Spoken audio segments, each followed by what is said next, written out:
Okay, wait. We are in the trial. You got the jury and all that. The jury has 2 people that already have it out for me. So really, I just need to convince... Ugh. It limits the pool of people that I need to convince to get this trial going. So, I guess we'll see how it goes. We already found our first contradiction, and we'll do that today. And we also, like, thought of something regarding the green peacoat, but we'll see if it actually does happen or if I'm just, like, pulling connections out of nothing. We'll see.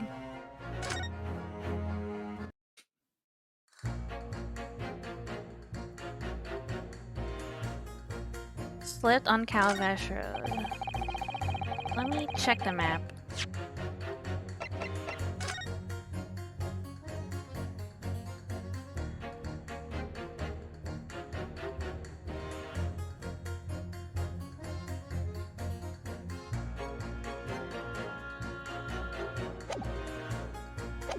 Okay, so the road would have been closed, is what we...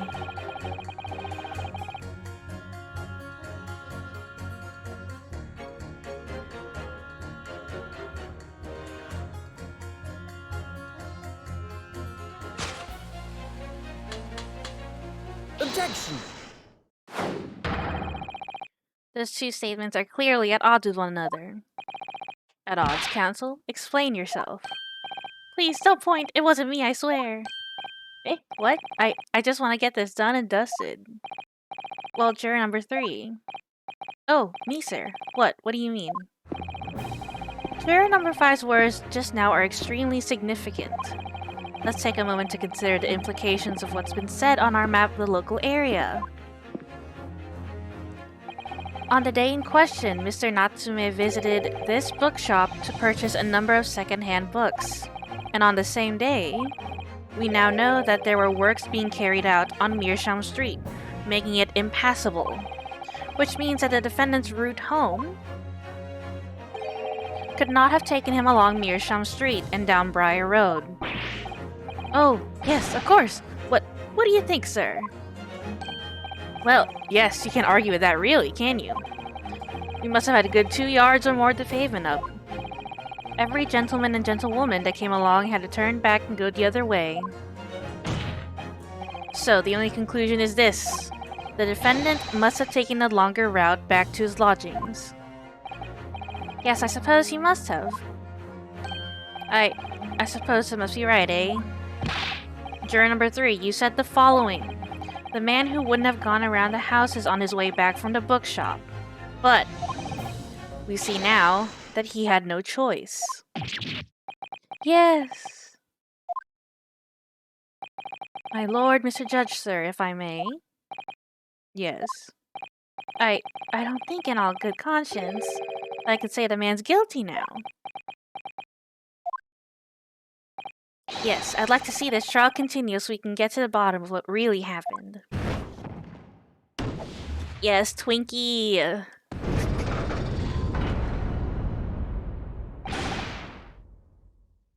What about you, sir? Hey, ooh, me? Well, alright then. If there's a hole in the prosecution's argument, it should be filled in, that's what I say.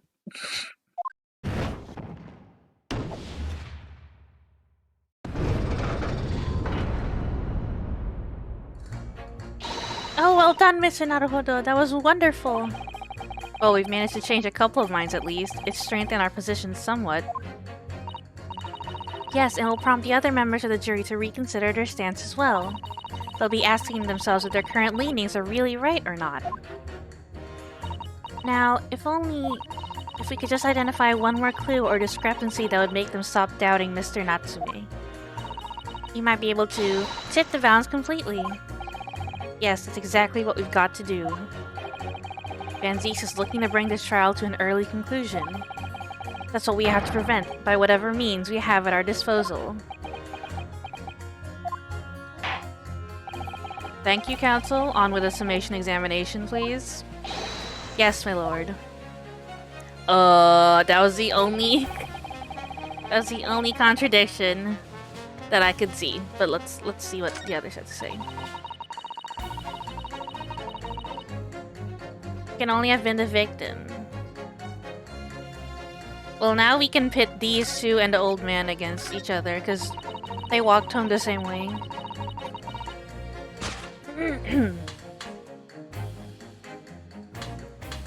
Objection!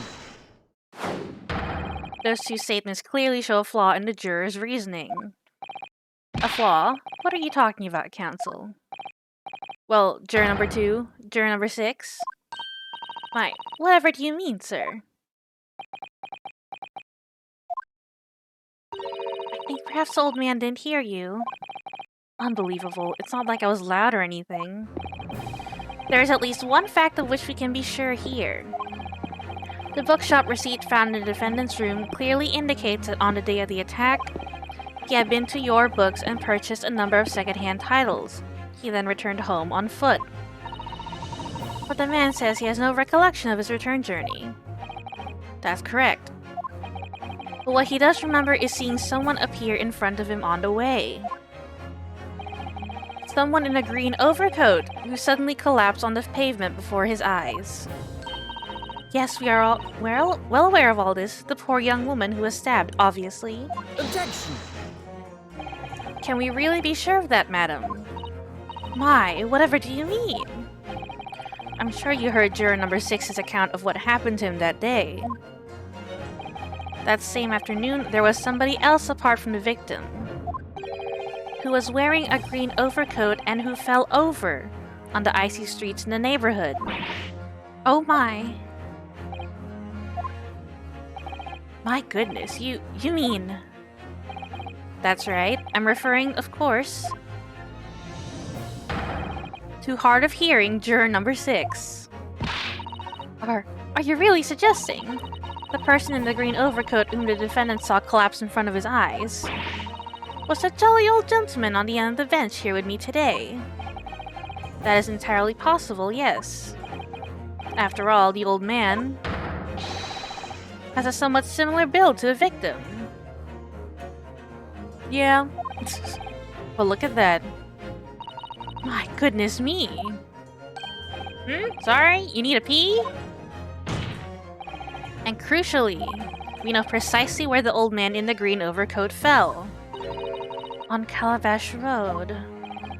Therefore, if the person who Mr. Natsume saw collapsing in front of him was in fact juror number 6, it means the defendant must have taken the long route back to his lodgings.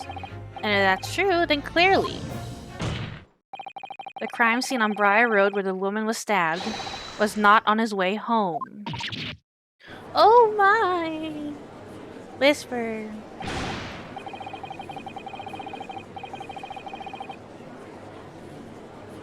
You idiot, old man! If you hadn't been so daft as to be roaming about there, we'd have boxed this off hours ago.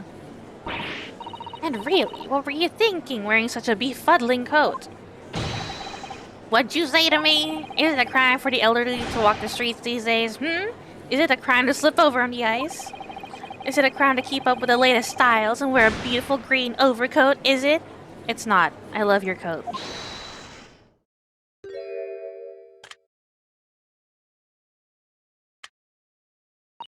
My lord, I do hope it won't cause any inconvenience, but... You'd like to change your leaning, I presume. I do declare that I would. I should like to call for a verdict of not guilty. Thank you. And I would too. What? Is it a crime to change your mind? Is it? Well? No. Please change your mind.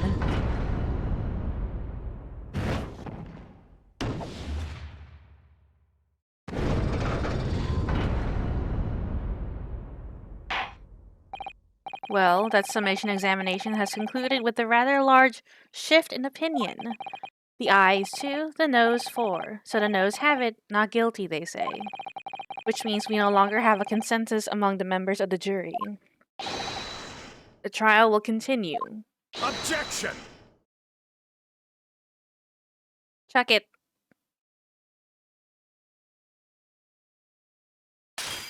Or break it like that.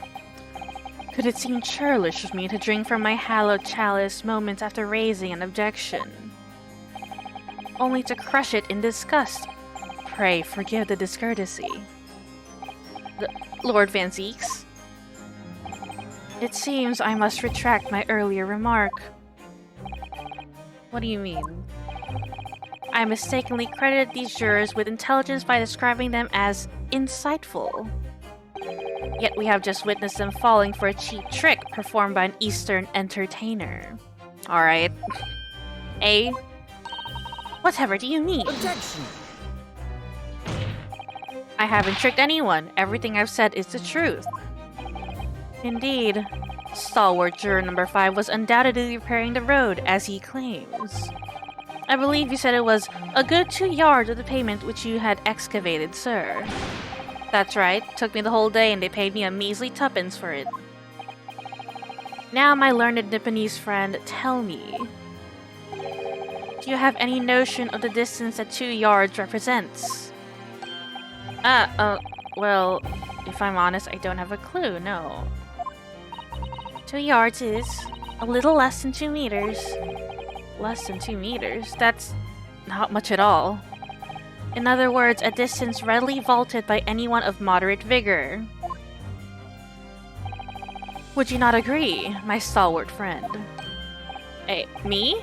Well, I can't say you're wrong, no. What? And did you perchance erect a sign to prevent pedestrians from passing the site of your works? Eh? I wouldn't dream of it. What a waste of time. No coaches would have had a hope of passing anyway, and we just turn any gentlefolk back when they come. Kids just jump right over us all the time. The accused is no gentleman, as far as I can see. Huh? I have little doubt, however, that he could spring over a 2-yard trench in his meanderings around town. Ah. Is that true? Is it? The incontrovertible truth is that the books just purchased by the accused were found at the scene. There can be no doubt that on his way back to his lodgings, Mr. Natsume walked down Briar Road. Ugh, crushed in a single sentence. And, old man... Cold man, you can talk. You say that around 5 o'clock on the day in question, you slipped and fell on Calabash Road. Pray, was there a suspicious-looking Nipponese behind you at the time? Oh, I can't say as I remember. You don't remember? How about a wager, my learned friend? You say it was this old man that the accused saw. But I would lay 1,000 to 1 against you being able to prove it. We'll fucking prove it. We'll show you. Ordar, Ordar! Lord Van Zieks, explain yourself. My lord, if you had such a trenchant argument up your sleeve, why in the world did you not prefer it during the summation examination? I wanted to give this young foreign student the sightseeing experience he no doubt came for. I wanted him to see for himself how the opinion of the jury is so readily swayed. Ugh.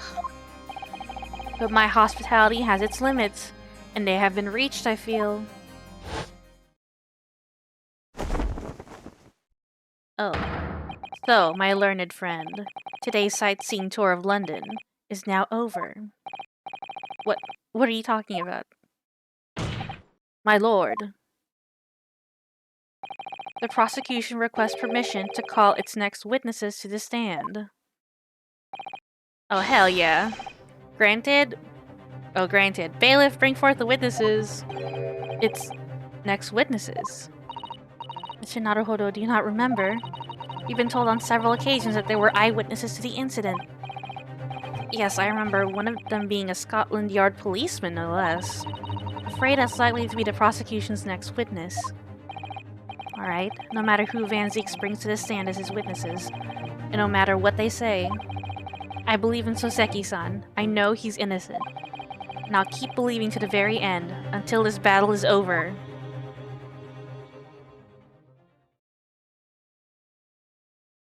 Oh my. Witnesses, please state your names and occupations for the court.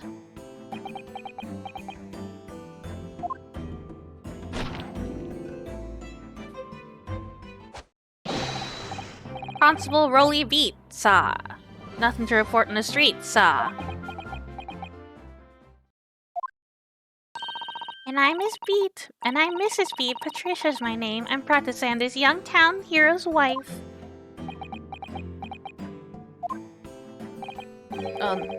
What's the story here? Well, in truth, we've not been married long. In fact, we celebrated our first anniversary only the other day. No, it was your husband I was asking about. He seems tired. Hardly surprising. Whilst being an honorable occupation, patrolling the beat is the most demanding work in the world. Oh, really? I'm sure I've heard that before, actually. Indeed, apart from rare days off, our gallant officers trudge some 20 miles a day, you know. They patrol boarding houses and pubs, collect taxes, survey the streets, check that meters are reading true. And they're responsible for keeping the streets clean and lighting and extinguishing our street lights. There are a number of items on that list that don't sound much like policing duties at all. I wouldn't just be falling asleep on my feet, I'd have collapsed long ago. But it goes without saying that a policeman's primary duty is the apprehension of criminals. Even when he's off duty, a constable is expected to investigate and resolve any crimes on his beat. For the London Bobby is a man of honor. And a man of slumber. On the day in question, this man and his wife were walking down Briar Road in the opposite direction. And they witnessed the incident as it occurred. Is that not correct, Mr. and Mrs. Beat? That's right, sir. Isn't it, Rolly?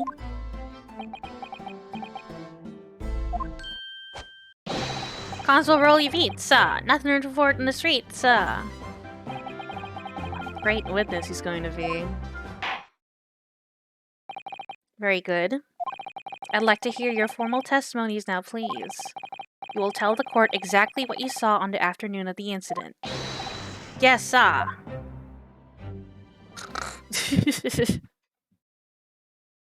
Sir, sing.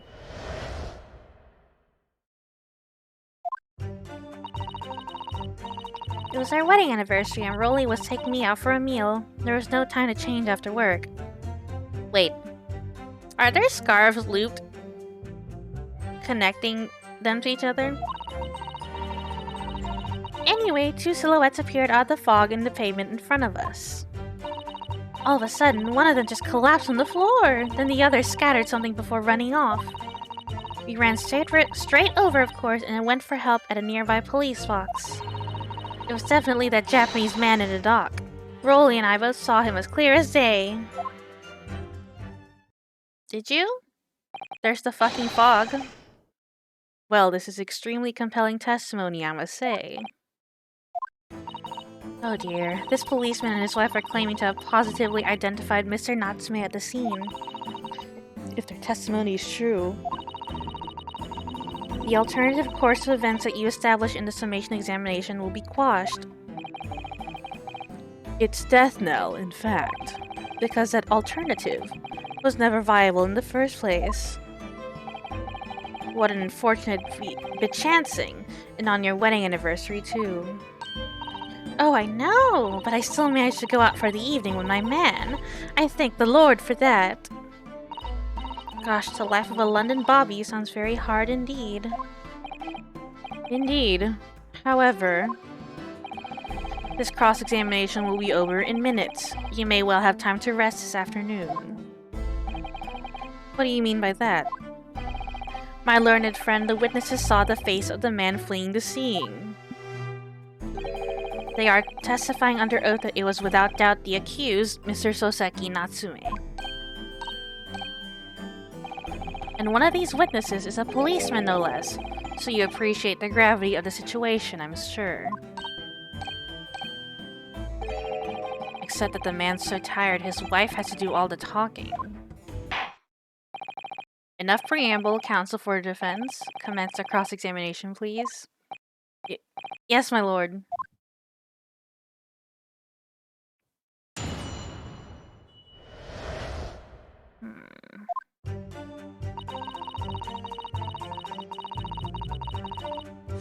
I'm gonna save just in case, because I am...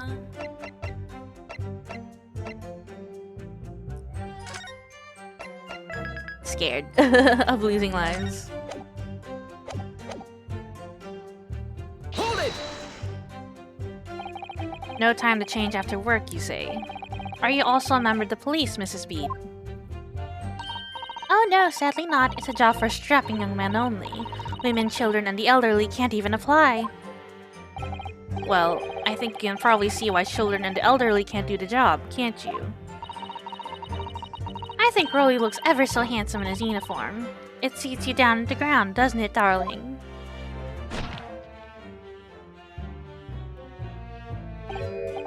Well, I just finished my beat. Pat and I were heading back to the station. I was actually planning on getting changed there. Is he talking in his sleep? This is creepy. Oh no, Rolly, I much prefer you in uniform. Sometimes I don't recognize you when I see you in plain clothes. Oh dear, that doesn't seem healthy. Kindly adhere to the point. You were going for a meal after you had finished your beat for the day, correct? That's right, Sa, yes. Although I was fit to drop, to be honest, after spending the whole day on my feet. But policing is my life, Sa. As long as I'm the proud owner of this, I'll serve my city and my queen to the end. What's that now? My warrant card, Sa. Proof that I'm a London copper. As a noble founding principles of the force written on it, as a reminder to all us policemen of our sworn duty. To patrol the streets of London town and uphold the peace of the common man. Sa. And for such a noble cause, I cover 20 miles every single day without fail and without a grumble. Because I know that the plodding of my boots is all Londoners need to hear to feel safe and secure. So, fighting crime doesn't appear to come into it then. But Sa, just on that one particular day, I was looking forward to celebrating my wedding anniversary. Mrs. B puts up with a lot being married to a bobby like me. I want to show my dear wife how much I care. Oh, look at them. They're so cute. Oh, Pat. Oh, Rolly.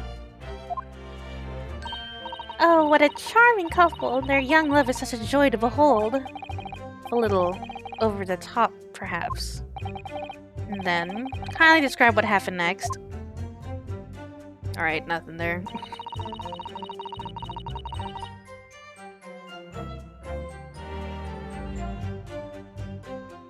Hold it! Two silhouettes. That's right, they were coming towards us, walking up Briar Road in the opposite direction. There was a rather plump figure followed by a scrawny, thin-looking man. That does sound exactly like the victim as pictured in this print. And like Mr. Natsume. Yes, unfortunately it does. And you're certain that at the time there was nobody else nearby. Oh yes, quite certain. It was dark, but there are streetlights on Briar Road, you see. There was nobody else around at all. Isn't that right, my darling?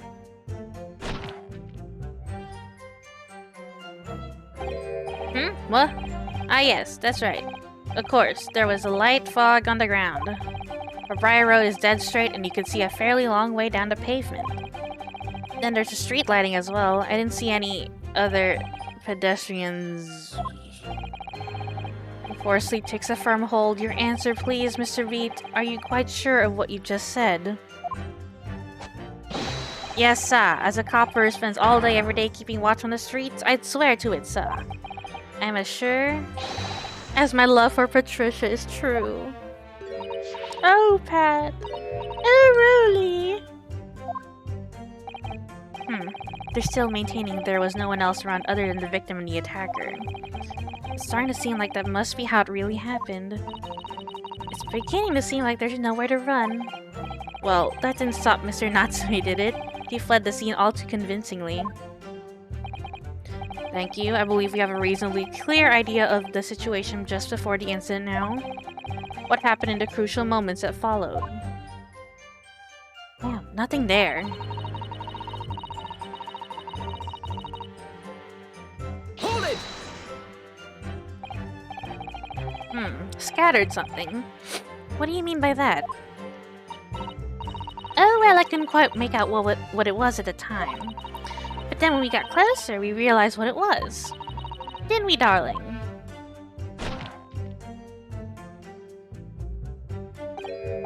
What? Ah, yes, that's right. It was some old books. I see, old books. Yes, the culprit had dropped a number of them, all around where the victim lay on the pavement. Indeed, as clearly pictured in this photographic print. That rotten Japanese man did that when he did the deed. Hold it! Let's not forget that it remains to be established that the defendant was indeed the attacker. But we saw him. It was a man in the dock without question, sir. The mustache, the hunched back, the cat-like eyes, the taut mouth, the snub nose. Everything. Any more insults you want to throw in? That's right, he looked down at that poor defenseless woman with those terrifying, intense eyes. And then suddenly threw his books into the pavement and ran away. I see. This is tough. They seem as though they're telling the truth here. May I remind the court that this unambiguous testimony comes from a policeman and his wife. Now please, continue. Yes, sir. Shit. Straight over, no one for help in nearby police box. Okay. Hold it! Was it your husband who went to fetch help? No, I went. I may not be a police officer myself, but I am the proud wife of one after all. Isn't that right, my darling?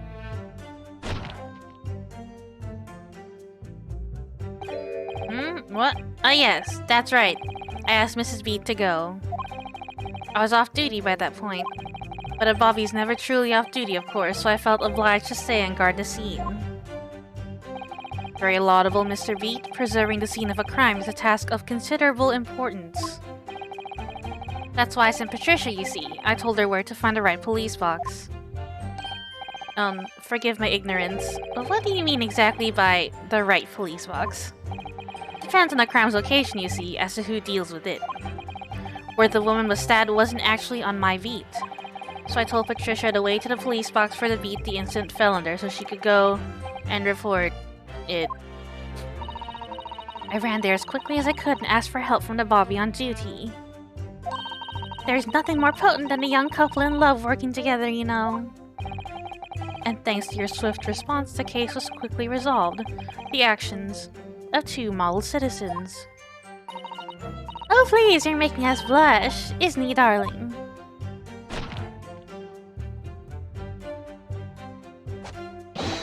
Yes, sir. What Patricia said, sir. Let's move on, shall we? How could she leave if they had the fucking scarf? Hold it! But surely you wouldn't have been able to see his face by the light of the gas street lamps, would you? We absolutely could! Us Londoners have exceptional eyesight, I'll have you know. Right. The light from the street lamps was more than enough. And my husband already told you that the fog was only light, didn't he?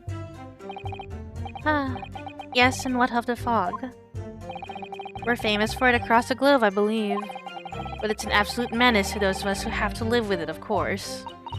Oh, it is! When it's thick, you can't even see the hand at the end of your own arm. Yes, alright, I take your point. Now, could you stop shaking your husband about? The constant fog makes our eyes very sharp, you see. That's why we can tell you for sure and certain that it was that little Japanese man we saw. Can't we, darling?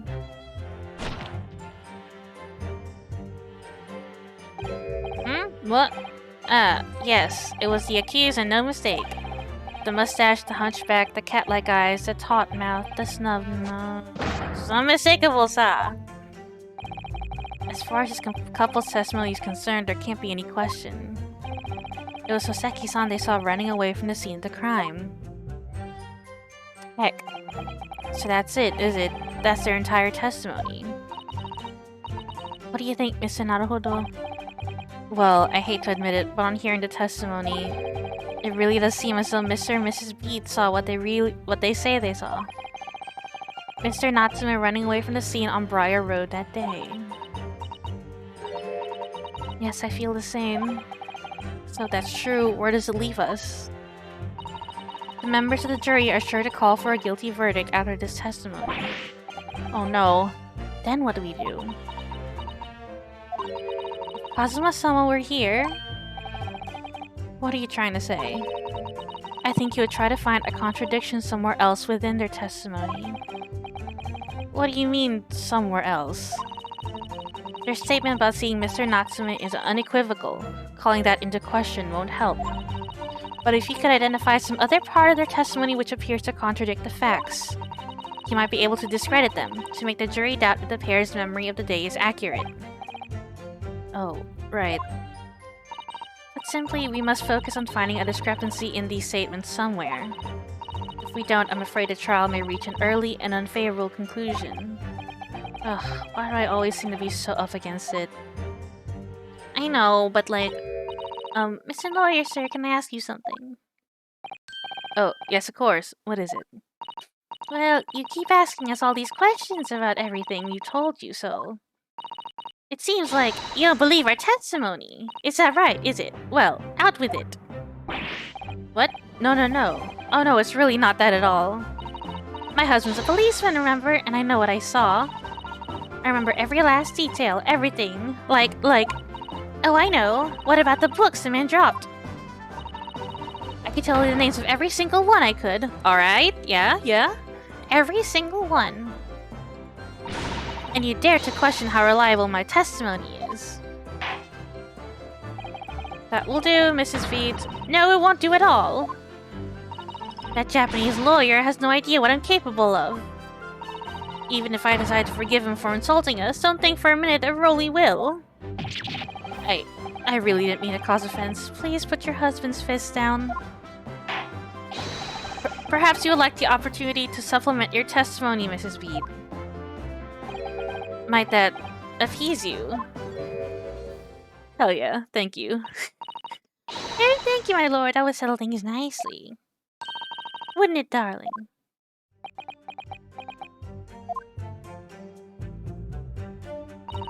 Can he even tell you the names of the 4 books he dropped the scene?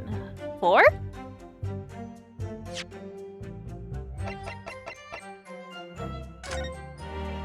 There were 3.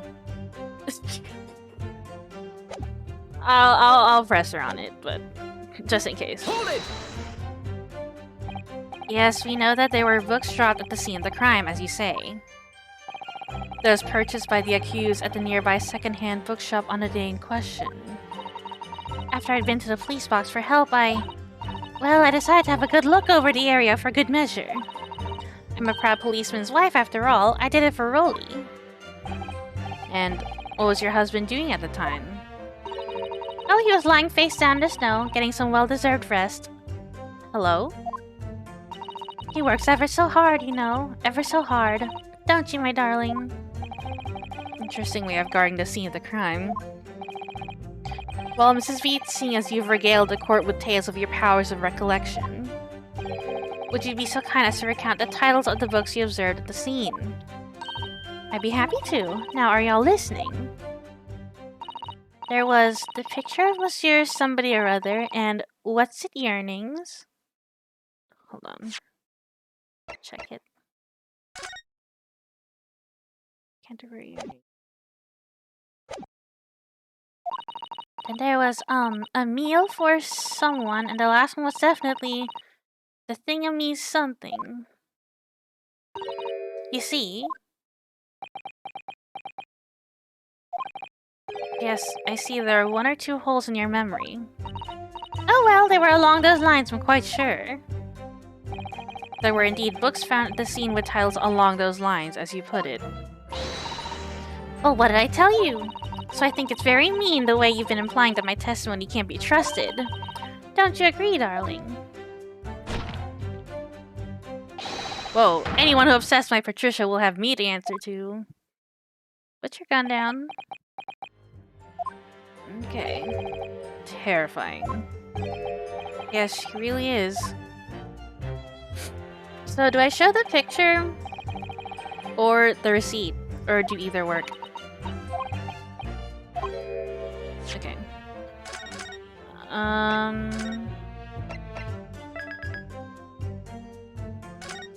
I think the receipt works.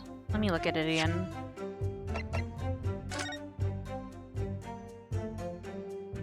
Yeah. Let's show the receipt.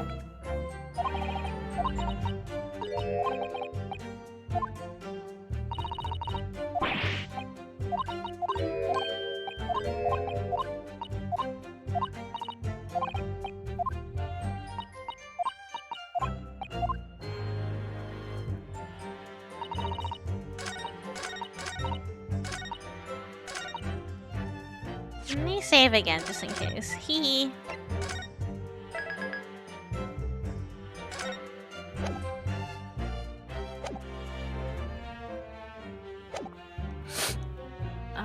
Present. Objection! So you're saying that there were 4 books? That's right, I remember all of them. The picture of Monsieur Somebody, What's It Earnings, a meal for someone, and a thingamy something. I'm sorry, Mrs. Beat. But there's a fundamental flaw in that statement of yours. Oh no, what flaw? Simply that at the scene of the crime, there were only 3 books, not 4. What? This is the receipt from the bookshop where the defendant bought his books. Your books? Yes, and it details Mr. Natsume's purchases that day. But as you can see, only 3 books are listed. Only 3? But no. No, that can't be. I remember seeing them. There were 4 books, I tell you. 4 dirty old books. Oh, really? Have a good look at this photographic print of the scene of the crime. As you can clearly see from this evidence as well, there are only 3 books. But I just don't believe it. I saw them there, I swear it. I saw them. No, madam, I'm afraid your powers of observation cannot be relied upon. So it cannot be denied that though you say it was a defendant you saw, you could very well be mistaken. Oh no, oh no, no, no. Objection!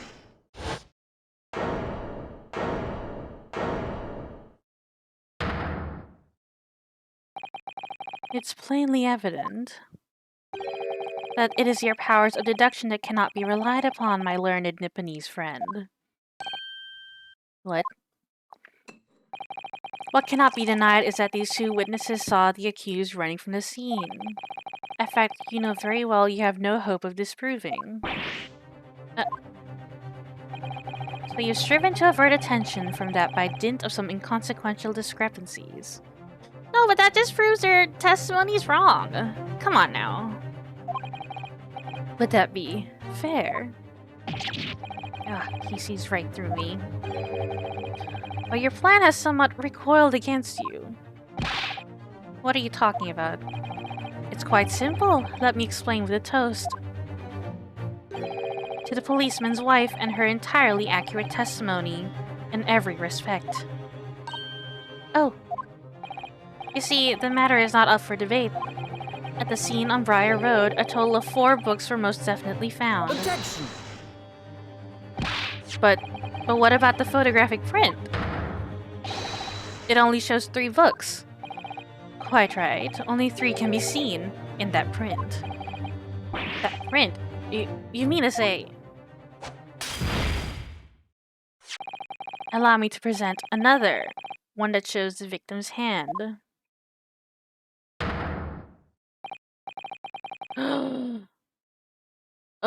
That's the book that the old man likes. Oh my god. It's the fucking maid. It's the fucking wife. She stabbed her. I I don't believe it. It's it's the fourth book. As you will observe,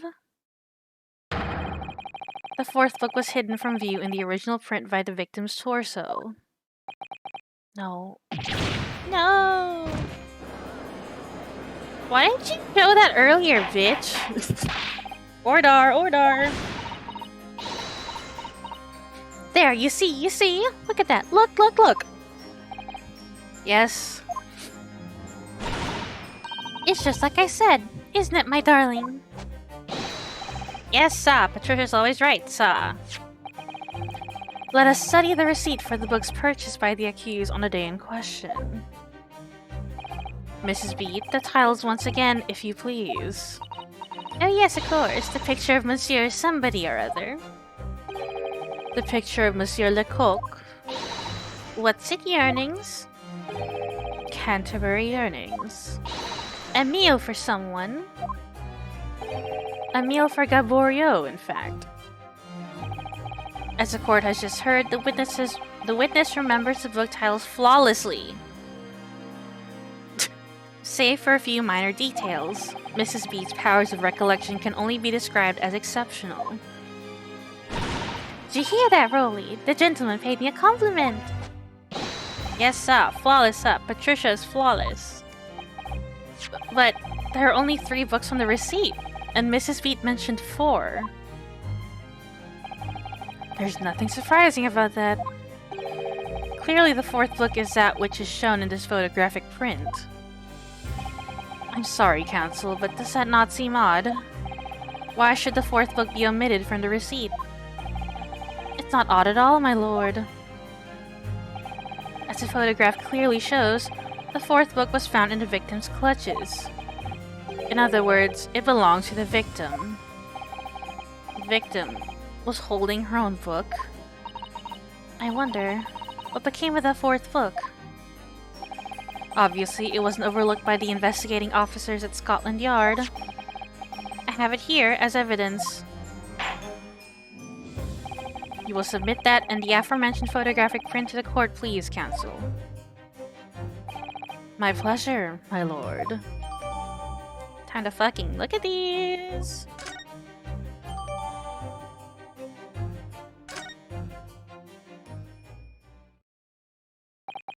The prosecution rests. Alright, let's see.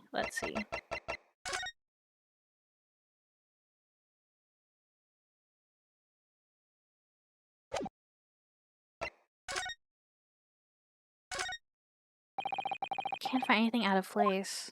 What? Let me see. It's a book entitled The Lion's Pride. Afraid I don't know any English literature at all, so it wouldn't be something I've heard. Wait a minute. The Lion's Pride? That's strange. I think I have heard of a book by that name before. And very recently, too. Well, I recognize you, Mr. Naruhodo. Can we open it? Oh! Wait.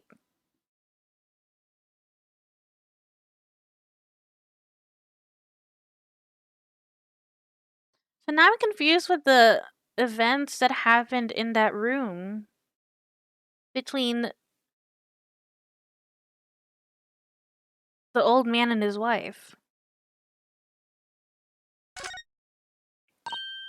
Oh, look at this! The book has been badly burnt. You're right, you'd never be able to read it in this state, especially not the latter pages. What a terrible waste! Judging from the scorched edges of the paper, I think the damage must have occurred very recently. A book recently damaged by fire. Why does that seem to raise a red flag with me? I don't think there's anything else. Can I open it? No.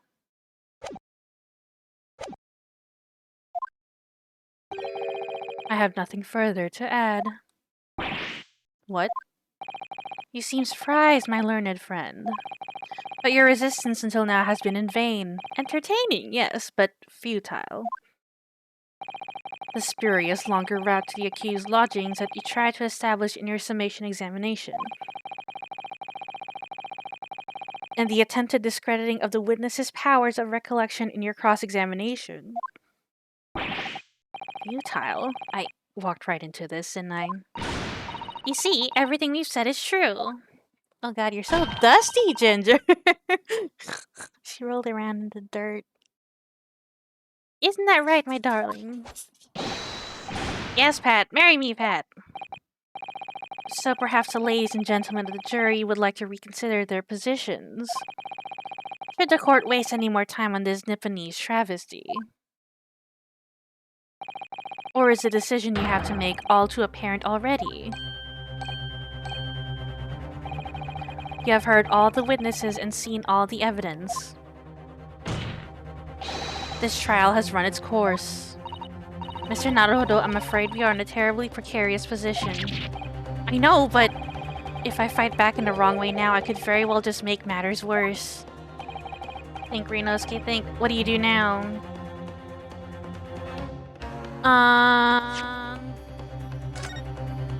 We should do an objection. I don't know what else is there to do. We can't just wait.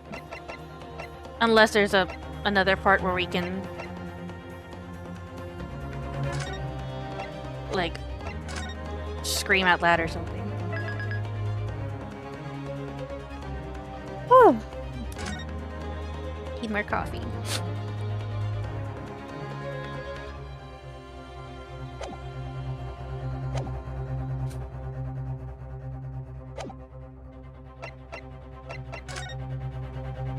Objection!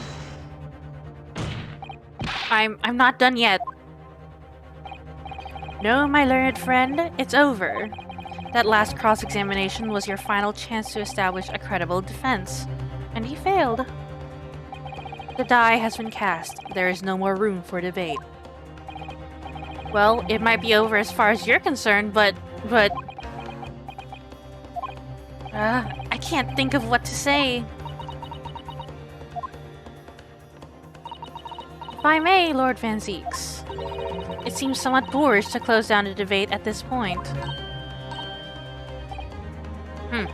Your insignificant little Eastern Isle must be a lawless hole indeed. For a lowly judicial assistant to have the audacity to intervene at a moment like this. Oh. I am, to my shame, still a very inexperienced lawyer.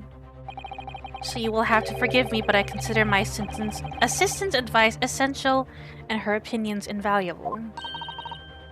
Mr. Naruhodo. One of this land's great guiding principles is tolerance, so the court will hear you, madam. Go ahead, Miss Susato, please. Very well. Pray, what insight can you give us? What have we all overlooked in this matter that you see fit to pursue further? Well, the court has been presented with new evidence, but only after the last cross-examination finished. I see. And you believe that this new evidence warrants further examination, do you? Mr. Naruhodo, what do you think? It's just possible that this new evidence might be the decisive proof we've been waiting for. The judge is sure to ask the members of the jury to announce their leanings in a moment. And of course, he's sure to ask you to explain what the crucial piece of evidence is and why. So we must take this opportunity to examine the newly presented evidence as thoroughly as possible. Well, I already did that. Yes, I understand, and thank you, Miss Susato. This is it. Susato-san has managed to win us one last chance here. Can't let this go to waste. Defense wishes to present evidence, my lord. Very well. Defense may present one further piece of evidence. Apparently offers a profound insight into this case and has hitherto been overlooked. Okay, let's save. Hee.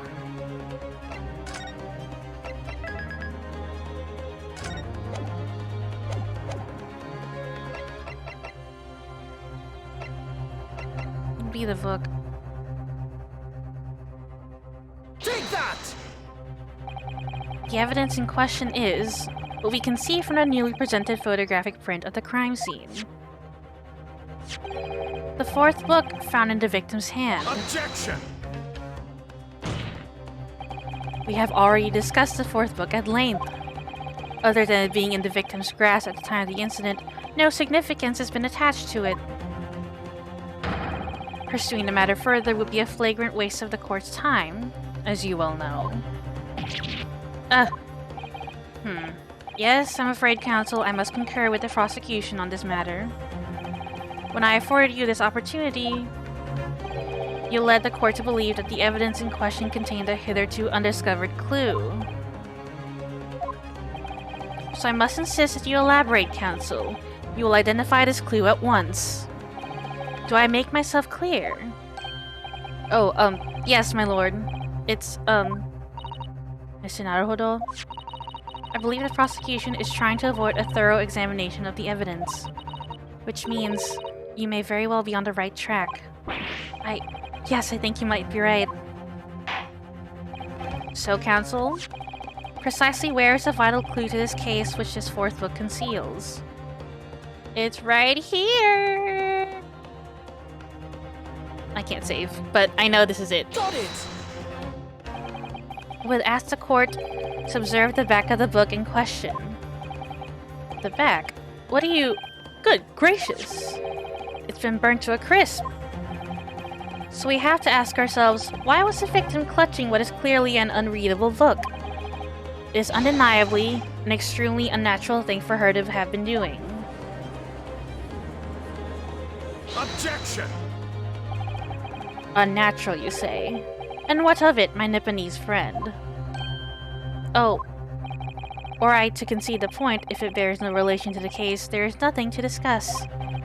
So should you wish to assert that this fire damage is some veiled clue as to what happened that day? Pray, do enlighten us all. What truth does this charred book hide?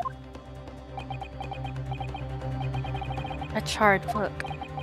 There is just one possibility here, which I can't quite bring myself to rule out. It's an outside chance, certainly, but worth a try. Alright, I'll explain my theory. Don't keep us waiting any longer then, counsel. Explain this theory of yours. What are you suggesting that you cannot ascertain from the fire damage this sorry tome has suffered? Its owner. My lord, the burn on the back of this book reveals a startling truth.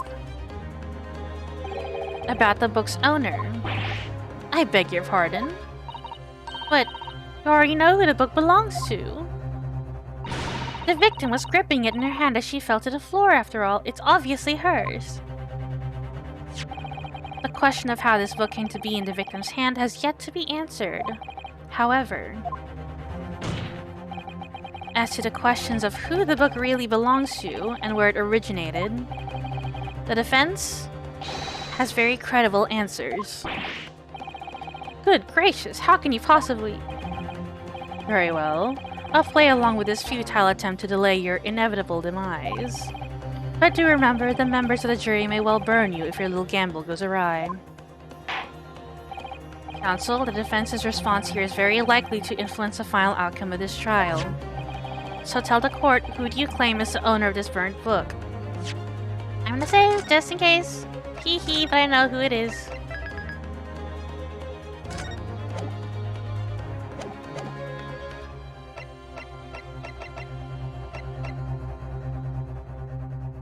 Take that! The answer is that the book belongs to the couple who owned the house where the defendant has his lodgings. A certain Mr. and Mrs. Garadeb. The landlords! And whether this is some extraordinary coincidence or some kind of fate at work, I don't know, but... Of all the people in London, one of the 6 chosen for jury duty in this courtroom today is none other than Mrs. Garadeb herself. Oh my goodness, me?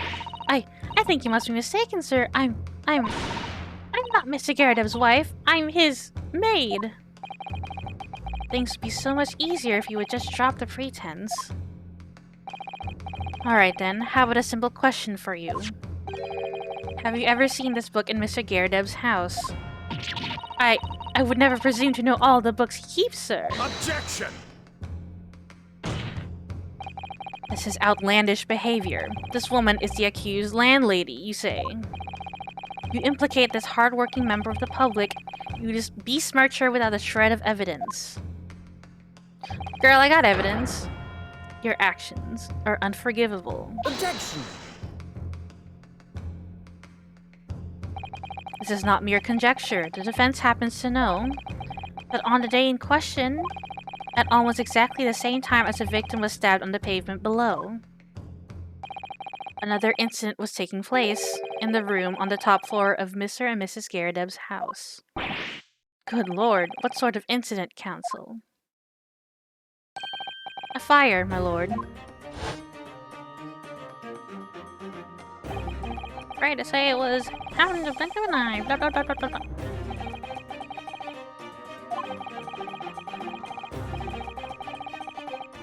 I don't know why that lady would have the book. Also.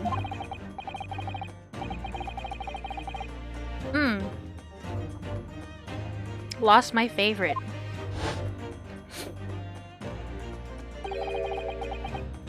The lion's pride. Just look at his face! By Jove, the very same title that's the subject of this debate. Oh dear me. Objection! This is risible. Risible?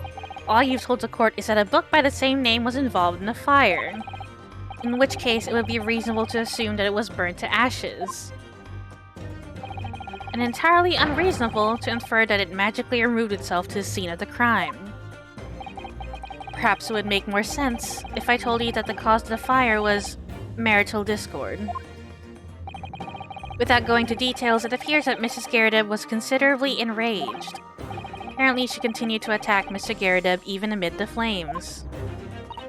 Oh, how awful! I can't even imagine being so horrid to the one you love. Can you, Rolly? Absolutely not, sir. My Patricia would never raise a finger against me, sir. I'm sure about that, bud. Favorite books.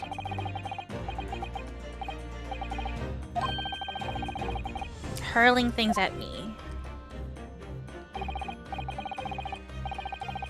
They're heavy enemy fire. Oh my god, she threw the book out the window?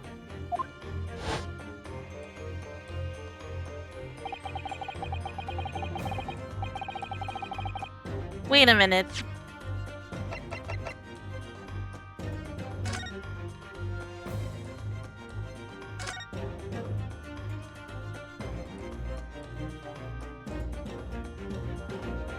Did she also throw a fucking knife out the window?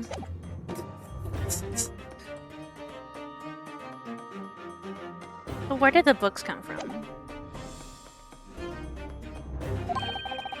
Goodness gracious, are you suggesting that the book was thrown through a window and landed coincidentally at the scene of the crime? Objection!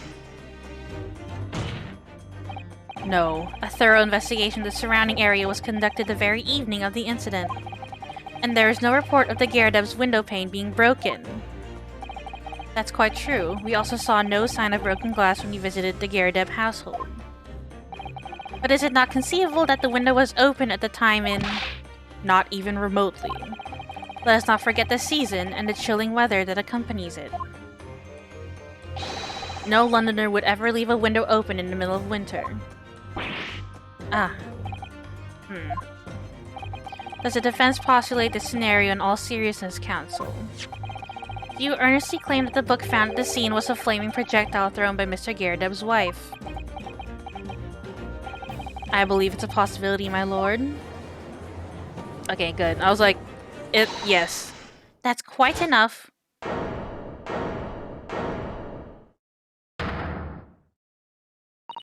Well, I hope that everyone can see you for what you are now, you little foreign trickster. You call yourself a lawyer, but you're just a coward. A mean coward. Really. Claiming that our little tiff set the whole neighborhood alight. Honestly. Implying that I'm merely posing as a maid for appearance's sake. How could you? It's nothing to do with this beastly case, not any of it. All you've done is sully our family's name. No, I assure you that was never my intention. Dragging an upstanding citizen's name through the mud simply to divert attention from your failing defense. I should box your ears, that's what I should do. It's utterly unforgivable. Too right. Here we go. How long have we sat here now listening to this Nipponese spouting out his fancy foreign theories? But think about it. At the end of the day, the only person who could possibly have stabbed the victim is that little hunchback with a mustache, and he ran away from the scene too.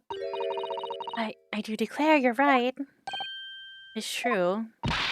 Yes, what did I tell you? Makes sense to me. Sorry? What's that? Well, it would appear that the ladies and gentlemen of the jury are once again in full agreement. What is your position, Lord Van Zieks? In truth, my lord, I feel these have been unnecessarily protracted proceedings. But then one must always exercise patience in order to savor the best vintage.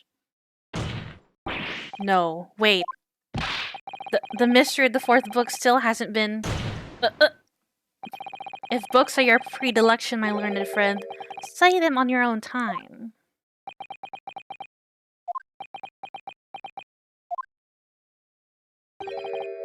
What? No forgive the discourtesy this time?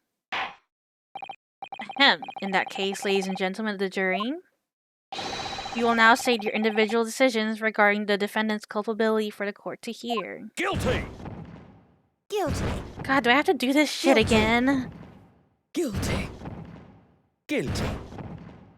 Guilty.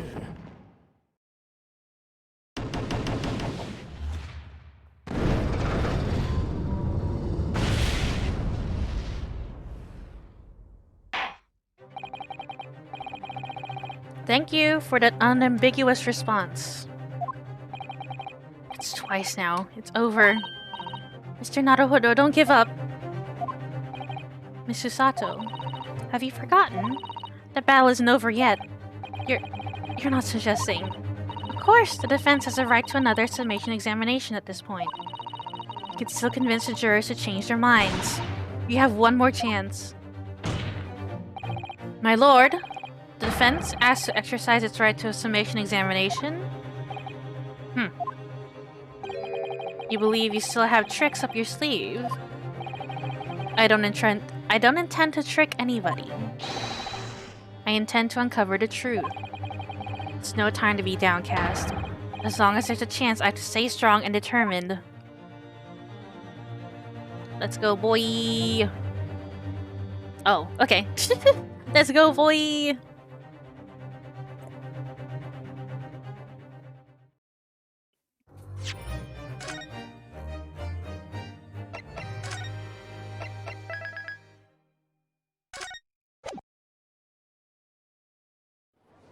If only the victim were here. Damn. Wake up from your coma. I've considered the defense's counsel's request for a further summation examination of the jury, and I have determined that the court must uphold the defense's judicial right to this procedure. So, counsel, you will now proceed with your second summation examination. I presume the jury is ready, Mr. Foreman.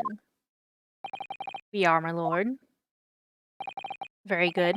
In that case, I must ask each of you now to state clearly and concisely for the court the grounds on which you find the defendant guilty of this crime.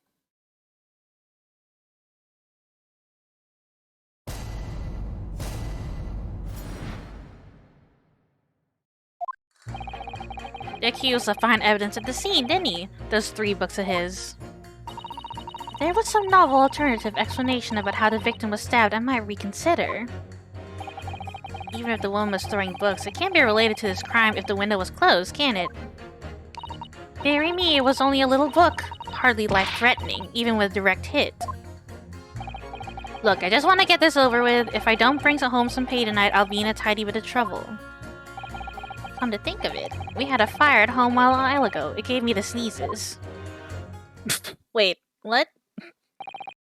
Yes, considerably more tangible. The fucking old man just talked about himself. Hold on. arguments from all members of the jury this time around, it seems. With one notable exception, of course. My learned student friend was unable to find fault in the previous witness testimony. So the court must accept the fact that it was indeed the accused seen fleeing from the scene. And moreover,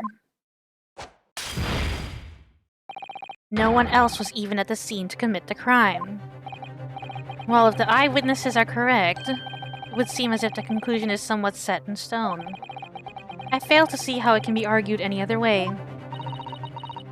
Means I'm afraid that during the summation examination, it's essential that you establish some other tangible explanation for the facts. But how? What would even constitute a tangible explanation here? Isn't it obvious? Who stabbed the woman, and how? Those two details are all you need provide. Simply give us a name and a method by which the attack was conducted. And there was thinking this might be hard. But Mr. Naruhodo, you have to do it, otherwise this really will be where the trial ends. Ugh, no pressure then.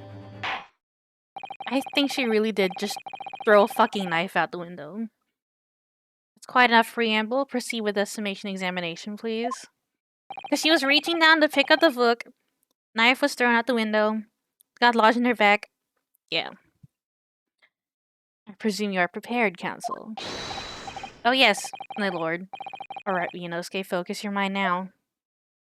Slap. Clearly the key to this summation examination is going to be juror number 4, the maid, or should I say, Mrs. Garrideb.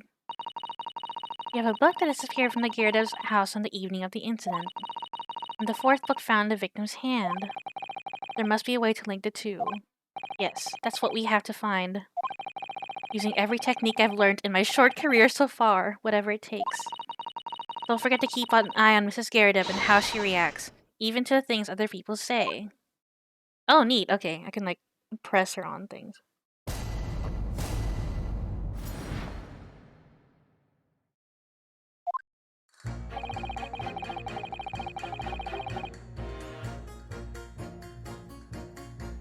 Hold it! But as we now know, there were 4 books, not 3. Well, what difference does it make? There's every possibility that the 4th book, in fact, belongs to the defendant's landlord. Yes, that's the part I have a problem with. Sorry? Well, at the point the woman was stabbed, this landlord fellow was at home, wasn't he? Enjoying a fiery scrap with his wife or something, you said. That's not exactly how I put it, no. Well, anyway, the point is, the fellow and his wife were somewhere else when it happened. I think that's what you call a strong alibi. So it couldn't have been the landlord who did it, which only leaves the Nipponese fellow.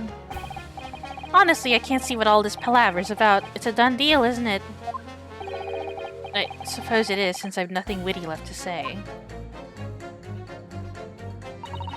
There's some novel alternative. Hold it! So, you might be willing to change your decision, you mean? Oh my, such a light on your face! But I'm afraid I shan't be swayed by emotion. Despite what you may think of me, I'm a very modern, metropolitan, and rational woman. You're still fucking racist. That's great. If one reads the morning papers, it's all forgotten by tea time, isn't it? So why read them in the first place? You see, modern, metropolitan, and rational thinking, wouldn't you say? And not at all extreme. As I see it, an overwhelmingly suspicious Japanese man has been implicated by overwhelmingly strong testimony. So despite 1 or 2 minor puzzlements, I do declare that the man is overwhelmingly guilty.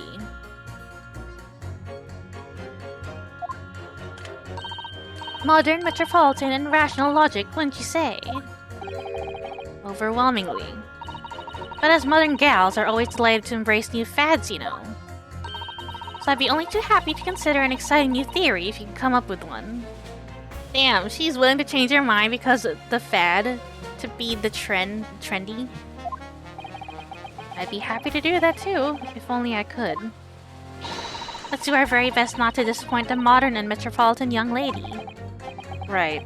I'm glad you omitted rational there.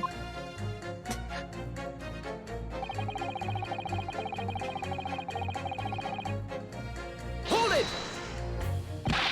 What about the possibility that the window was open? What about it? I mean, there's just no way it could have been. How can you be so sure? The prosecutor fell over there said it earlier, didn't he? Winters in London are no joke. You don't want to invite that sort of cold indoors. So no, that window wasn't open. Us Londoners like sitting by the fire and staying warm, see? But you couldn't categorically state that the window wasn't open, could you? It just wasn't. They wouldn't have opened it. Then what was the point in even having windows, huh? Counsel, you will kindly refrain from childish bickering. They would have opened the windows because of the fire. Oh, sorry. Somehow I need to show there's an undeniable possibility that the window was open. Because this young man isn't going to budge otherwise.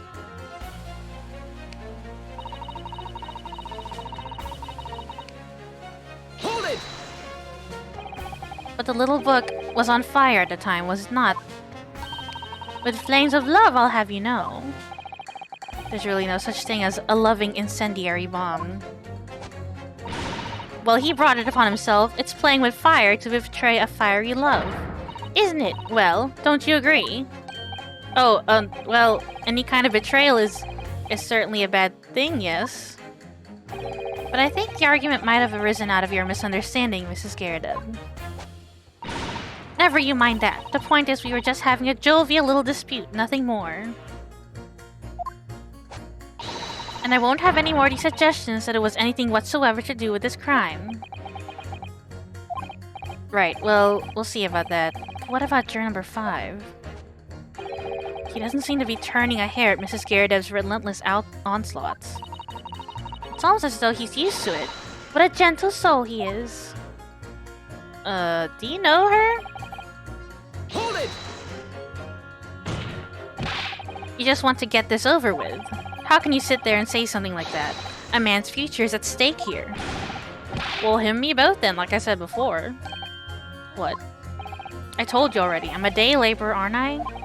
If I don't bring home some readies with me tonight, you'll find me floating face down the Thames tomorrow morning. What? You heard me. My missus isn't one to mess about, you know. She can be fierce, believe you me. Oh god, is she also, blink twice if you're in danger. Another shining example of marital bliss, then. A situation like this cropped up the other day. It was, well,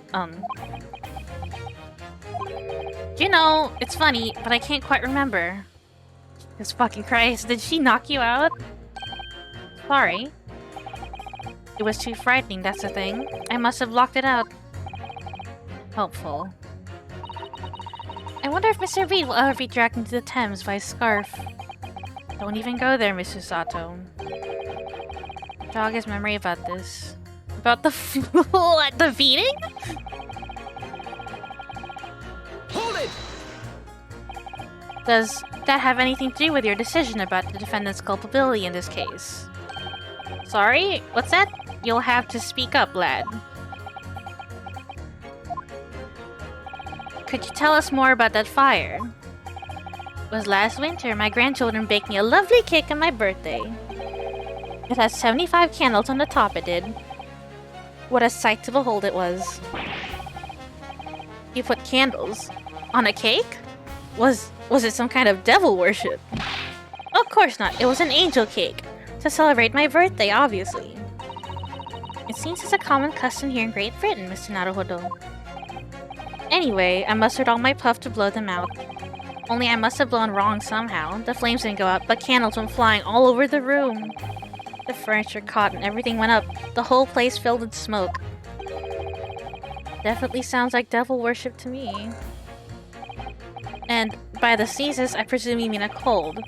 But how'd you catch a cold from a fire? What a fiasco it was. The grandchildren, bless them, they threw water over me as they tried to put out the flames. And then because the whole room had filled up with smoke, of course, we had to open all windows to clear it. The windows.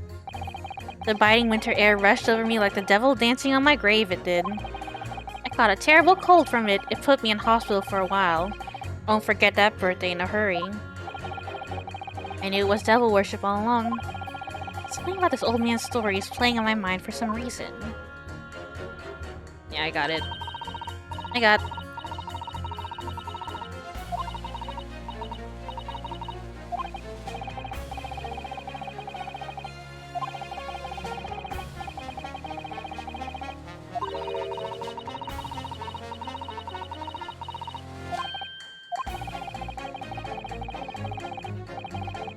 Just a connection might do the trick. Yep.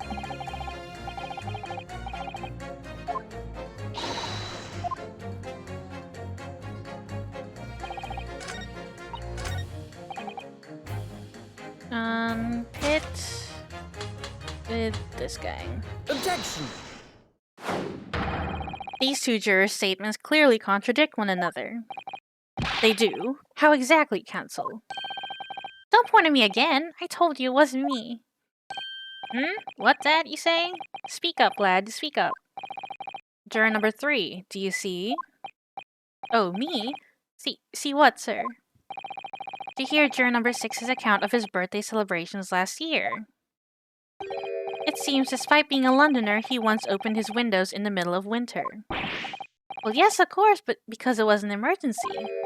I mean, obviously, if the room was filled with smoke from a fire, then you'd be mad not to open the... Oh. Exactly.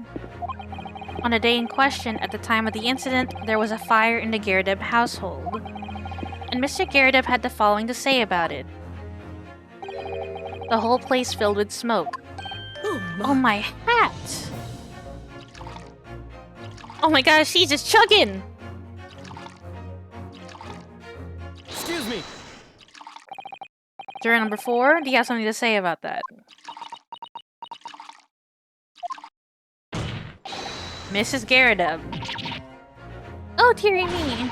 What is the meaning of this? How dare you imply that I'm hiding who I really am? It's imperative that you confirm something for the court. So please, it's time to drop the pretense now. What is it?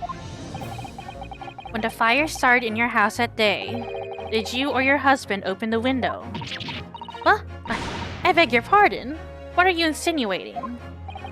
The room would have been thick with smoke after the carpet and bookcase caught fire as they did. In a situation like that, it's inconceivable that you wouldn't have opened the window.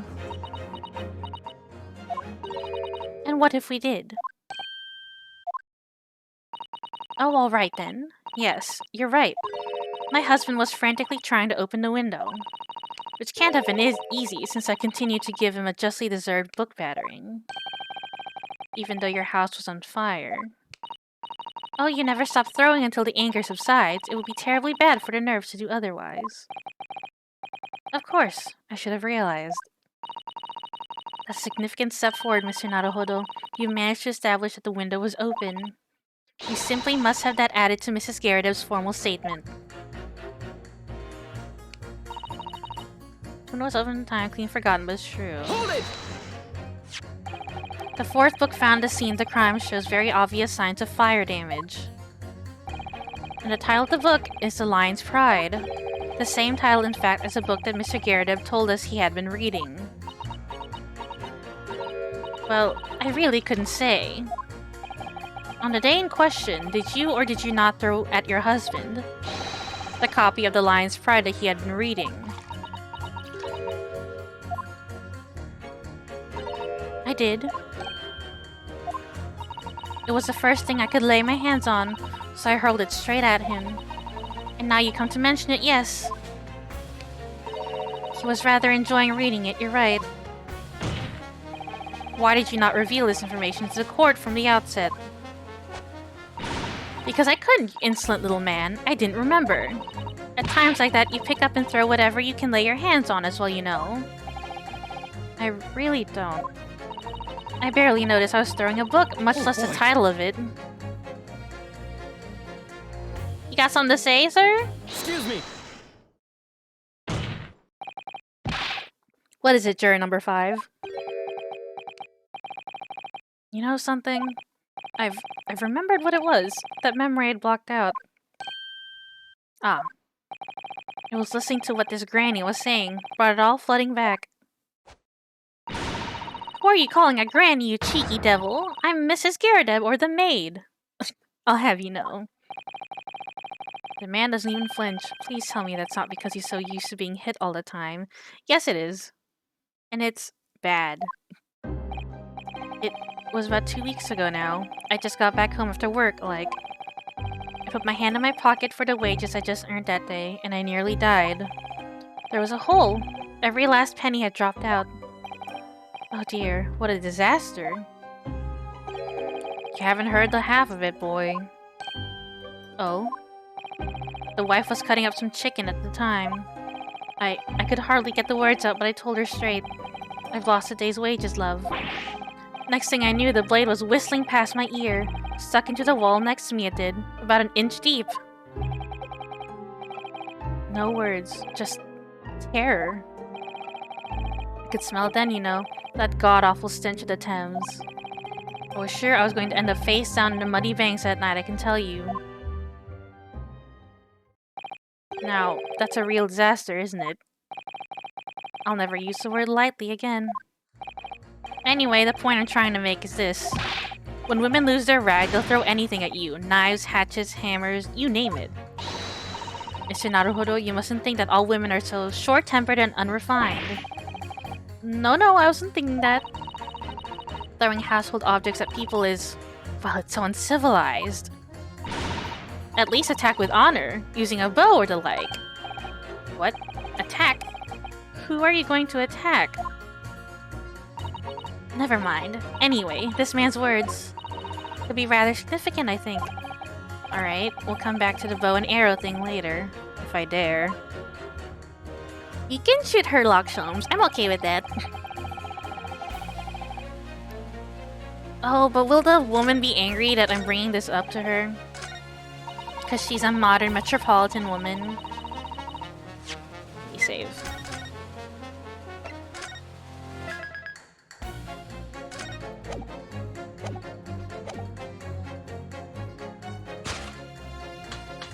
Objection! Those two statements clearly have a deeply significant connection. Good grief, you mean they don't contradict each other? Explain, counsel, at once. Juror number 2, do you think perhaps that this could be one such novel alternative? Oh my, whatever do you mean? An alternative explanation as to how the victim was stabbed in the back. What are you talking about? You've demonstrated that the 4th book, The Lion's Pride, that was found at the scene of the crime, originated in Mr. Garrideb's room on the top floor of his house. Therefore, it's equally possible that some other object besides the book could have found its way from the Garrideb household to the street below. Eh? What's that now? After all, Mrs. Garrideb could have thrown any number of different objects at her husband. Isn't that right, juror number 4? What are you insinuating now, you little beanpole? I'm beginning to think that ever since the true origins of this book came to light, perhaps she's had a feeling this might be what happened. Now you listen here, you Eastern Gala. As a former of this jury, I demand a straight answer. You give us this yarn about some other object making its way out of the house, but what? What was it? I'm really taking a big gamble here. That was a bold accusation to make, but I haven't any real evidence to back it up. But I'm certain that at the very least, this warrants further investigation. Alright, Mr. Foreman, I'll try to explain the defense's theory. The other object that found its way from the Garrideb household to the scene of the crime was... the knife! The knife!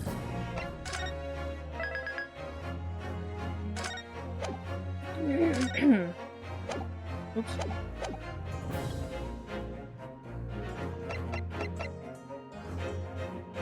Take that! Juror number 4, Mrs. Garrideb. What now? I must apologize in advance for this. But I need you to confirm something else for the court. This knife. Have you ever seen this knife before? Ah. Good lord, counsel, what on earth are you doing?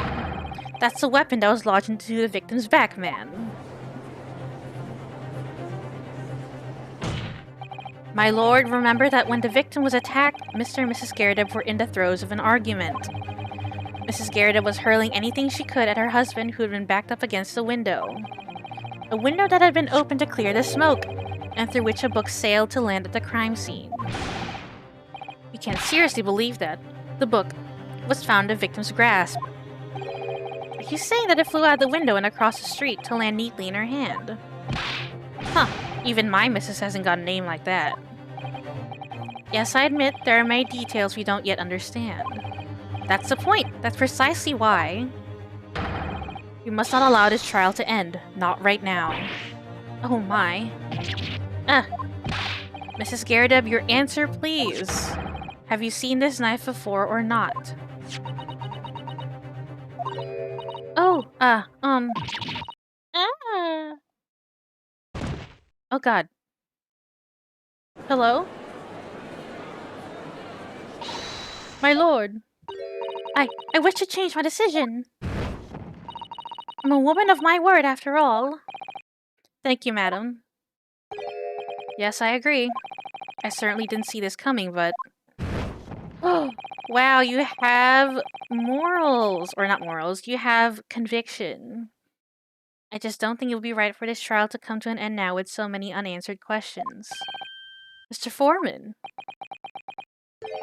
I'd have to agree. Not that I think the granny didn't mind. Yes, you know what? I'm not quite happy about this at the moment either. All together now, ladies and gents.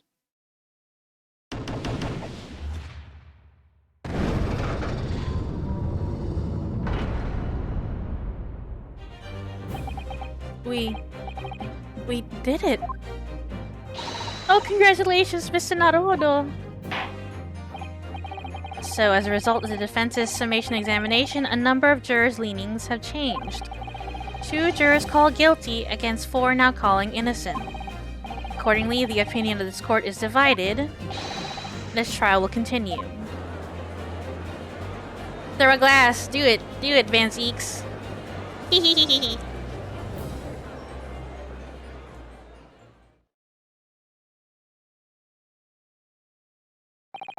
Now then, Lord Van Zieks, how does the prosecution wish to proceed?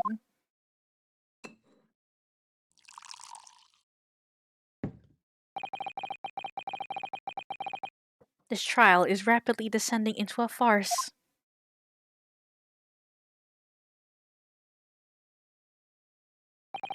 Like a corked wine, the first few sips are bitter enough. Hell yeah. But what follows is so repugnant it's good for nothing save to gutter. Gutter? It means he's mad. If I may, Lord Van Zieks. The defense has just put forward a credible alternative explanation for what happened. Credible? Is that your considered opinion, Mr. Foreman? The defense's argument is a joke to which I barely know how to respond, but let me start by insisting. But you must all familiarize yourselves better with the relative positions of those places being discussed. What do you mean by that? What's his angle this time? Yeah, like across the street. But I'm not gonna... we'll see. It should already be more than apparent that between the crime scene and the Garrett household runs a rather wide street, Briar Road. Which means that the distance from the Garrett's house to the scene is some... yes, 15 yards. Let me see. 15 yards. That's around 14 meters. 14 meters? Oh, it's a little farther than I'd imagined. And, as you ladies and gentlemen of the jury rightly notice as having portentous significance, the 4th book was found in the victim's clutches. In other words, the smoldering book wantonly hurled by the lady of the house traveled some 15 yards to land on the opposite side of the road, neatly between the collapsed victim's fingers and thumb. Is that your final conclusion, my learned and deluded friend? And did the jackknife follow in your identical trajectory to plunge into the middle of the victim's back? This fantasy is somewhat stretching the notion of having a bad day for the victim, I think. So was she dragged from the one side to the other? Even those pathetic serialized detective stories have more believable plots.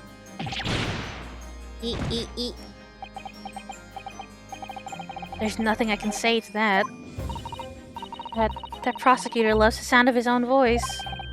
Miss Usato, serialized detective stories are pathetic, aren't they? Or are they? How dare he? Maybe let's pick our battles here. My lord, might I be allowed to speak? As judicial assistant, you may speak for the defense. Yes, go ahead. The prosecution may consider the idea a fantasy, but what the defense has postulated was believable enough to persuade the jury to change its leaning. And as such, the court has a duty to explore this alternative explanation as thoroughly as possible. To that end, juror number 4, Mrs. Joan Garadeb, must be called to testify and submit to cross-examination. Saints alive! A cross-examination of a juror? Yeah, we need this. Ordar! Well, this is highly irregular. It is unprecedented for a member of the jury to be summoned to the witness stand. Objection!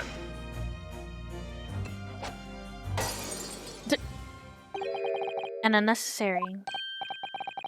Lord Van Zieks. There are already witnesses in the stand whose testimony the defense may further cross-examine. If my learned friend's farcical theory has any truth in it, then both a burning book and a jackknife must have flown to the sky before this couple's eyes. And we must assume they will be able to testify accordingly. What say you, witnesses?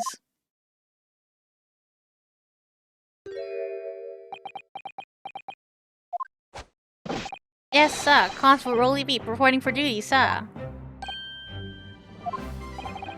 Well, good morning, officer. Sorry for dozing until now, sir. I haven't slept for a month on account of a villain who's appeared on my beat, sir. Oh, they are so heroic, these London bobbies. Patricia, my darling, I've been neglecting you, but no more. Oh, Rolly, my hero, you make me swoon. Very well, I hereby reject the defense's request. Oh. And order the witnesses in the stand to testify again. State forthwith before the court any details pertaining to the defense's alternative explanation of events. Yes, sir. Okay. I was hoping to get fucking... Okay.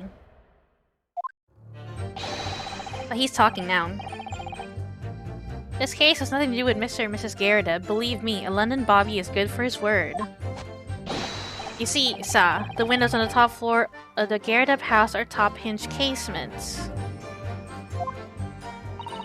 Obviously, if anything had been thrown out of the window, we would have seen it. I did leave the scene to go fetch help. My trusty Rolly was there to make sure nothing was disturbed. I didn't take my eye off the crime scene for one moment, sir. Nothing strange to report on that front, sir. Gotta press them. Well, this is quite startling. Top hinge casement windows. Oh, it's like... It can only go down?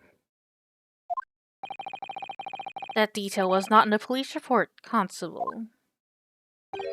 Ah yes, sorry about that. I must have been a little drowsy. You cannot excuse your sins with drowsiness every time, Constable. No, sir! Sorry, but... What exactly is a top-hinge casement window? And you cannot excuse your ignorance with such trite remarks, my learned friend. Of course, sorry. I found it, Mr. Naruhodo. Cast your mind back to the windows in Mr. and Mrs. Garadeb's room. Alright, I'll try. So the window opens in order to allow air to circulate inside the house. Yep, it goes down.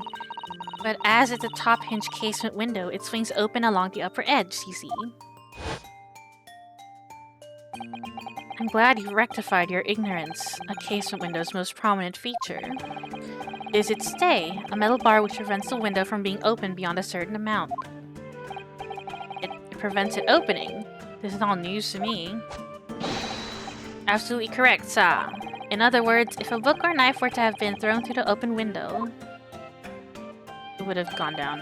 It would have clattered against the pane and fallen straight down to the pavement below. No. You see the problem then?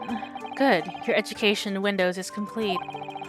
There was never any possibility of either the book or the knife traveling 15 yards over the road. That is, unless the window pane had been shattered.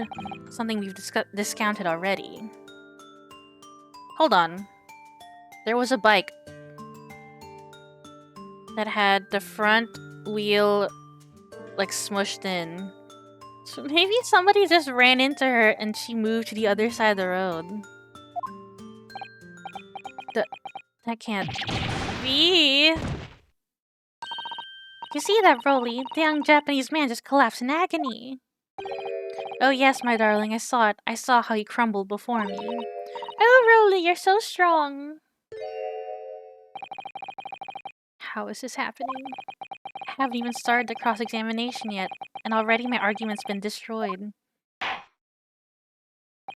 Counsel, if you could drag yourself upright again, the court awaits your cross-examination. My lord. Oh god, another desperate situation.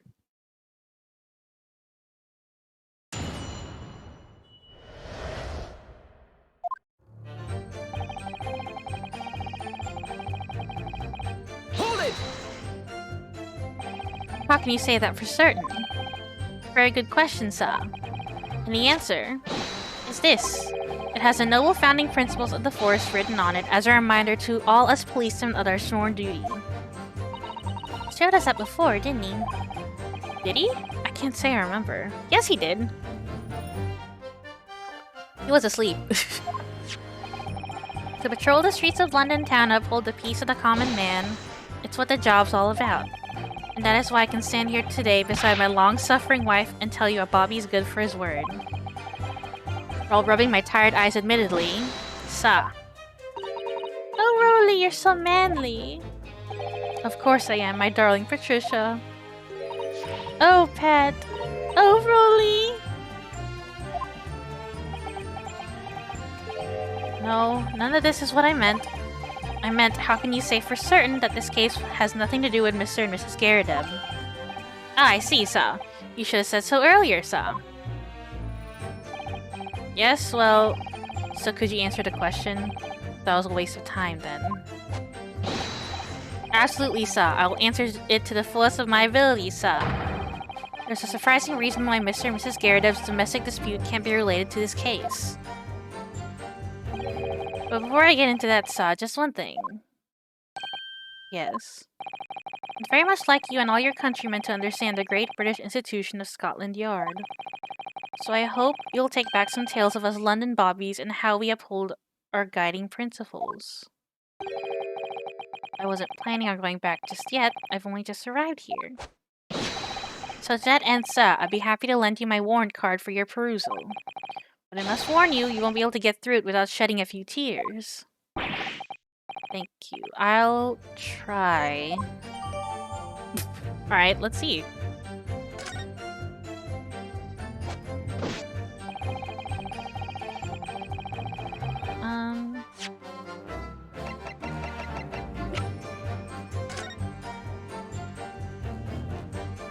Strike Preserve, the piece within his allotted beat.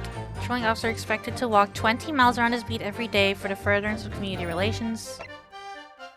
Any crimes fall under the jurisdiction of the beat in which you are discovered. Any crimes fall under the jurisdiction of the beat in which they are discovered. When a crime is discovered on his beat, a policeman must assist with initial investigation and help detectives. Okay. Did he help? Hold it! By which you mean they don't open fully, is that correct? Yes, sir. They're just there to allow a bit of air through the house, you see, so they're restricted as to how much they open. and therefore anything thrown out the window from inside the room would simply strike the pane and fall to the street directly below. For clarity, allow me to mark the map. Here is a location where objects would have fallen. Yes, directly opposite the scene of the crime, on the other side of the rather wide road. Would it have been so hard for somebody to mention this top hinge casement thing before? Well, I have another question for you, Constable. Oh god, you're so dusty, Ginger! Then what would that be, Sa? How do you even know? Why would you have any idea what sort of windows Mr. and Mrs. Garadev's house is furnished with? Ah, well, Sa, that's very simple. You see, I helped with the investigation yesterday. Excuse me. Do you have something to add, Mrs. Beat? Sorry. You look, well, delighted. Is there some particular reason for that? Oh, I was just remembering, that's all. We really were so lucky. Lucky? What do you mean? Well, of course I feel terrible for the poor woman who was attacked. Don't misunderstand me, please. We were just so lucky it didn't happen on Rolly's beat. It was so close, you see. Oh, I hadn't realized. Oh yes, that street, Briar Road, that's the boundary between Rolly's beat and the next one. Isn't that right, my love?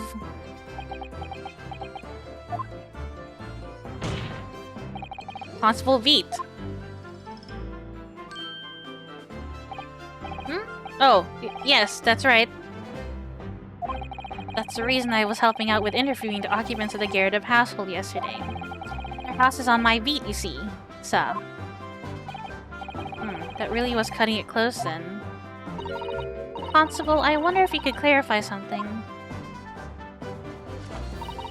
If the Garadev household is on your beat, does that mean that the pavement next to it is as well? Outside Mr. Garadev's house? Yes, ma'am. The pavement on that side of the road is part of my beat. I see. I wasn't aware of that. Just think if the woman had been attacked just on the other side of Briar Road. We would never have been able to go for that meal to celebrate our wedding anniversary. But that's the life of a Bobby after all. Extraordinary people are Bobbies, tirelessly working for the benefit of all Londoners. You know what I think? I think it was the good Lord's way of rewarding my Rolly for all his hard work. Don't you think so, my darling? That must be it, Pat, my love. That must be it. I think perhaps we should make sure we have that information officially on record. Leave it to me, Mr. Naruhodo. I'll take care of it immediately. Thank you. Just outside.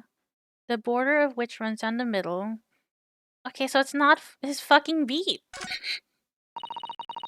And now it's my turn, I think.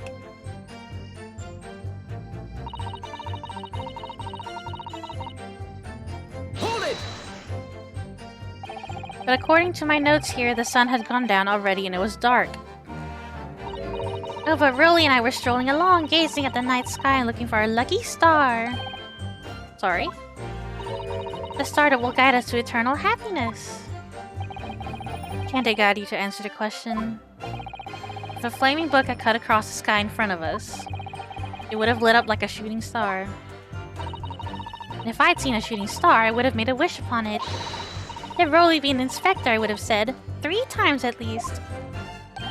Of course, what with the smog and everything, we couldn't actually see any stars. In short, are you trying to say that neither a book nor a knife crossed the sky before you? Yes, sir, that is correct, sir. As sure as the night sky is London is starless, sir. It certainly seems like they're telling the truth. And then we saw the poor woman fall to the ground, so we ran straight over to help her. Smog, so you wouldn't be able to see the fucking flying... Whatever.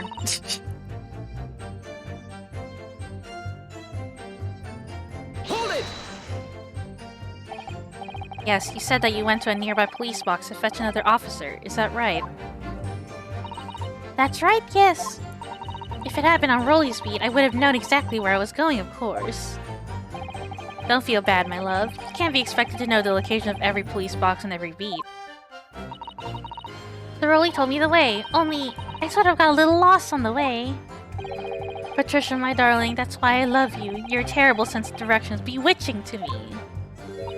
Oh, Pat. Oh, Rolly. Oh, please. So I suppose I was gone for about 15 minutes. But like I said, my Rolly was at the scene the whole time, making sure nothing was disturbed. I was off duty at the time, of course, but a true Bobby is never really off duty, so. You were asleep. Hold it! Nothing to report. That's correct, sir. I had my eyes wide open the entire time, never looked away for a second. No one else approached the scene and nothing was removed from it. I can swear to that on the Yard's honor, sir. Really? That seems a little strange. Beg your pardon, sir. Strange, sir. Seems altogether regular to me. This burnt copy of the Lion's Pride was originally in the Garrett household. So the question remains, how did it find its way into the hand of the victim? Can you shed any light on that, seeing as you were at the scene of the crime the entire time? Aha! Could it be a different copy, sir? One that just happened to be burnt as well? Even if that were possible, why would the victim have been gripping a book like that in her hand? As we can see from this photographic print, she had a bag over her shoulder.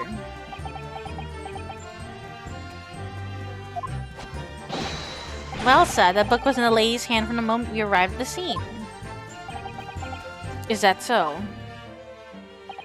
There's something about this statement that's not sitting right with me. The two mysteries of how that knife ended up in her bag and how that book ended up in her hand. There must be some common thread between them. Can I ask you something? Please, Mr. Lawyer, sir. Oh, yes, of course. What is it? You're doubting us, aren't you? I can tell. What? I wasn't really. I mean, what's she doing? Just play along with it. Just let her talk. Please, just because I'm a woman, it doesn't make my testimony less valuable. You might just see me as the wife of a policeman, but I'm a woman of my word, I am. I really don't remember ever suggesting that I doubted you. No excuses, I don't want to hear it. My voice will be heard. My lord, you'll let me speak, won't you? Yes, Mrs. Beat, I will allow you to supplement your testimony if you so desire. Sometimes the path of least resistance is the sage one. That was a very loud mutter. I heard that.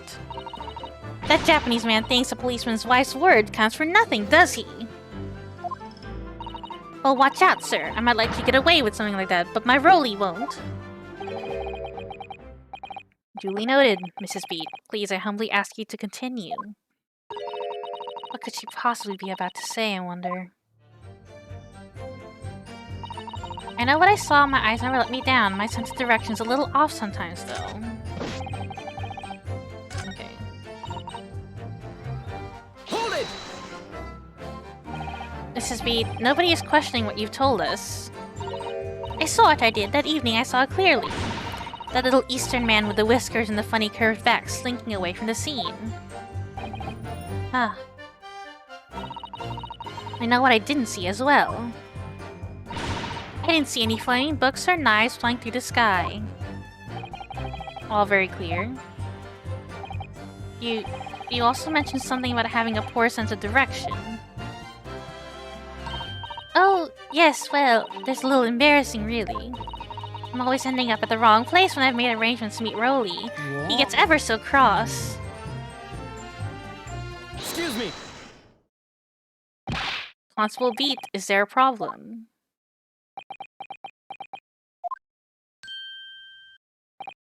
Hey? No, sir. No problem, sir. Did your wife's remark just now bring something to mind, perhaps? Oh, well, in a way, sir. Yes, sir. I was just remembering that the same thing happened that evening is all. You mean, Mrs. Beat lost her way on the night of the incident? Well, you see, I sent her off to find a police box in the next beat over from mine. But she was gone a fair bit longer than what I was expecting. I thought she'd be back inside 10 minutes, but my darling was gone a good 15. Oh, really? You're such a tease. But the reason I was so long was because the bouquet, silly. The bouquet? Sorry, what bouquet are you talking about? Oh, it was a present for our wedding anniversary. Rolly's so romantic. He saved up for it with farthings and halfpennies he found in the gutter while doing his rounds. Yes, how romantic. I'd forgotten all about it until just now. Had you, my darling? Ah! Ah, oh yes. But that was just between us. No talking about it to anyone else, darling. You have to promise. Really? Oh. What was that all about? Constable Beat looked very obviously troubled during that exchange. I'm afraid I can't offer any useful insight, Mr. Naruhodo. But I'm quite sure of one thing. We have to ask Mrs. Beat about the bouquet. Mrs. Beat, this bouquet you just mentioned. I'd like you to add details about it to your testimony, please. Oh, really? Yes, I'd love to.